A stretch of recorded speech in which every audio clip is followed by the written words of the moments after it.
বিশ্বাস করুন, এবার সত্যি মনে হচ্ছে যে আমি পারবো। এতদিন আমার সঙ্গে যে ছিল না, সে ভীষণ ইনএফিশিয়েন্ট ছিল। শুধু মুখে বড় বড় কথা, কাজের বেলায় কিছুই মানে কি বলুন তো? আপনার জেনে কি লাভ? আপনি নিজের কথা বলছেন অথচ অন্যকে আড়ালে রাখছেন। আপনার কাছে কি আমার থেকে বেশি ইম্পর্ট্যান্ট সেই লোকটা?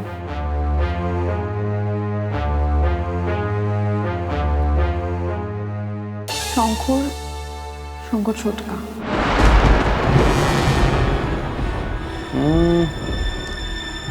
আসলে আপনি না বললেও আমি সেটাই আন্দাজ করেছিলাম। উনি আপনাকে হেল্প করার চেষ্টা করতেন, তাই তো? হ্যাঁ, উনি অ্যাক্টিভলি আমার সঙ্গে সব ব্যাপারেই থাকতেন, কিন্তু ওই যে বললাম, ফাইনালি কিছুই করে উঠতে পারতেন না। এই তো শঙ্কর বউ ভাতে ওই কিছু একটা নিয়ে মানে অ্যারেঞ্জমেন্ট করে ওই ড্রিঙ্কসে মিশিয়ে দেওয়া হয়েছিল, মানে যেটা খেলে সঙ্গে সঙ্গে মোহর ইহলোক ত্যাগ করতো। সেটাও তো হলো না। শঙ্কর কোনোভাবে আন্দাজ করতে পেরেছিল, তারপর গ্লাসটা ছুঁড়ে ফেলেছিল। ওটাও তো ওই অ্যারেঞ্জমেন্টটাও তো ছোটকারই ছিল। Is it? হ্যাঁ, নাহলে আর বলছি কি। তবে এবার আর কোনো মেলানোমেশন হতে যাব না। তাহলে কি করবেন? এটা এখনো ভেবে দেখিনি, বাট ভাবলে আপনাকে নিশ্চয়ই জানাবো। আপনি কি ছোটকাকে সাথে নিয়ে ভাবেন নাকি একাই ভেবে ফেলেন সবটা? দেখুন, যদি ওদের বাড়িতে অনুষ্ঠানটা হয় তাহলে ছোটকা সেখানে থাকবে, আর যদি অন্য কোথাও অনুষ্ঠান হয় সেখানেও ছোটকাকে তো ইনভাইট করা হবে। সুতরাং ছোটকাকে অস্বীকার করে বা এড়িয়ে গিয়ে আমি কিছু করতে পারবো না। উনি আপনার এতদিনের সাথী, ওনাকে এড়িয়ে আপনার কিছু করা উচিত নয় বোধ হয়, নাকি? সে আমি যাই করি না কেন, আপনি শুধু দেখবেন যে আমাদের নিয়ে যেন কোনো থানা পুলিশ মানে টানাটানি না হয়। টানাটানি করলে কিন্তু আমি করব নিজে। আপনি তো চিন্তা কেন করছেন? আমি আমার ভাবি স্ত্রীকে থানায় নিয়ে যেতে চাইবো কখনো?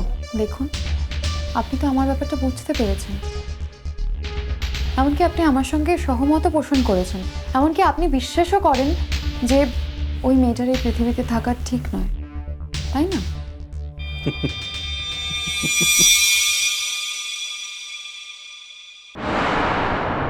হাসছেন যে? আমার মনে হওয়া না মনে হওয়াতে কি যায় আসে? আপনার মনে হয়েছে যথেষ্ট। দেখুন, আপনার যেটা মনে হয়েছে সেটা আপনার কাছে যুক্তিযুক্ত, ব্যাস খালি হবে, আর কিচ্ছু দরকার নেই। আপনি আবার ভালো করে ভেবে দেখুন তো, যে মেয়েটা আমার সব কিছু শেষ করে দিয়েছে, আমার মান সম্মান, আমার স্বপ্ন, আমার আকাঙ্ক্ষা, সবকিছু কোথা থেকে উড়ে এসে জুড়ে বসে আমার সাজানো সংসার সমস্ত কিছু তছনছ করে দিয়েছে, তাকে আমি কি করে ছেড়ে দিই বলুন তো? আমার পক্ষে কি তাকে ক্ষমা করে দেওয়া, তাকে ছেড়ে দেওয়া সম্ভব? ছাড়ছেন না? ছাড়ছেন না তো? ছাড়ছেন কোথায়? ওই জন্যই তো ছাড়ছি না। ও যদি আমার ল্যাজে পা না দিত তাহলে কিন্তু আমি কিছু করতাম না। তাহলে আমি জানতেই পারতাম না যে আমার ভেতরে একটা কিলার ইনস্টিংক্ট আছে।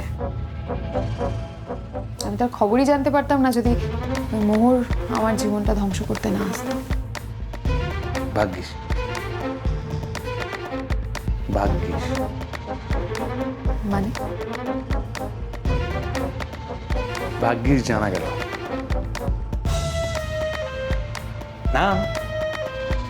আসলে আমাদের প্রত্যেকের ভেতরে যে স্ট্রেংথ, যে উইকনেস যা যা রয়েছে আর কি, সেগুলো সবটা জানা দরকার, বোঝা দরকার, সেটাই।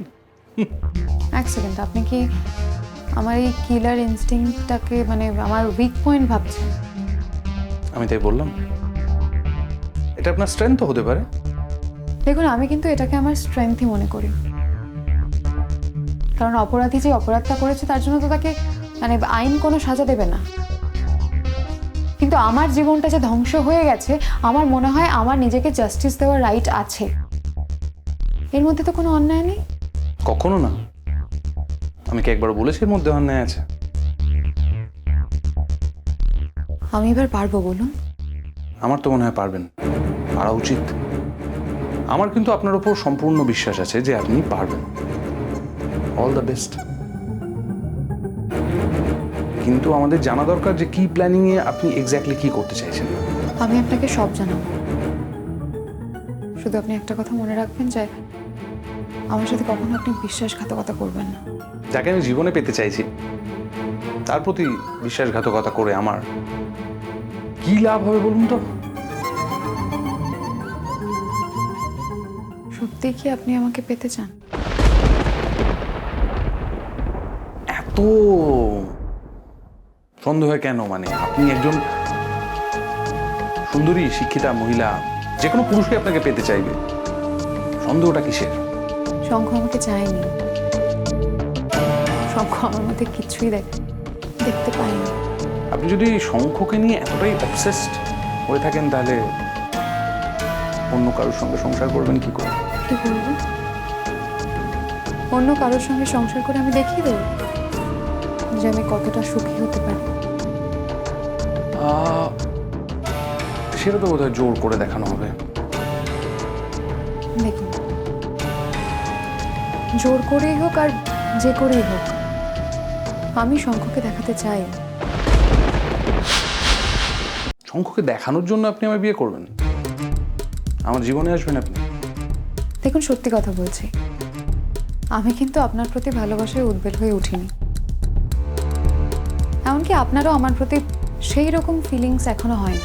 হ্যাঁ, এটা ঠিক, আমাদের মধ্যে একটা আন্ডারস্ট্যান্ডিং হয়েছে, আপনি আমাকে পছন্দ করছেন, আমি আপনাকে পছন্দ করেছি। কিন্তু এই যে বিয়ে করব, সেটা তো মেইনলি শঙ্খকে দেখানোর জন্যই করব।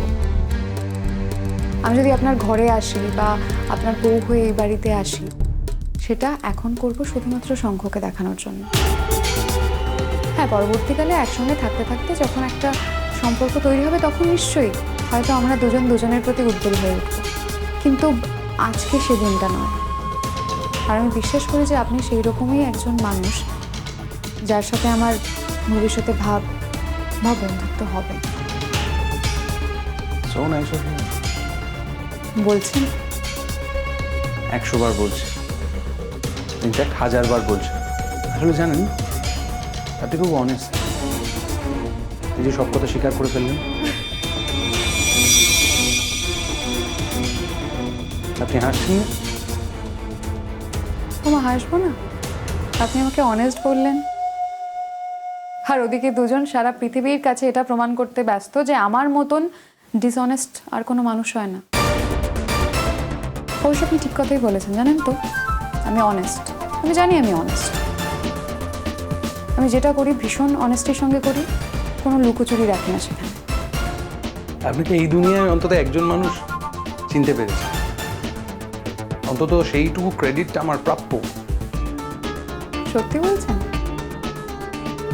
আপনি আমাকে চিনতে পেরেছেন? যদি চিনতে পেরে থাকেন তাহলে কিন্তু অসংখ্য ধন্যবাদ, কারণ আজ পর্যন্ত আমাকে কেউ চিনে উঠতে পারেনি। কেউ না, শঙ্খ পর্যন্ত না। তাই এই কয়েকদিনের অবজারভেশনে যদি আপনি আমাকে সত্যি চিনে থাকেন, তাহলে বলতে হবে যে আপনার বুদ্ধি আছে, খুব বুদ্ধিমান আপনি।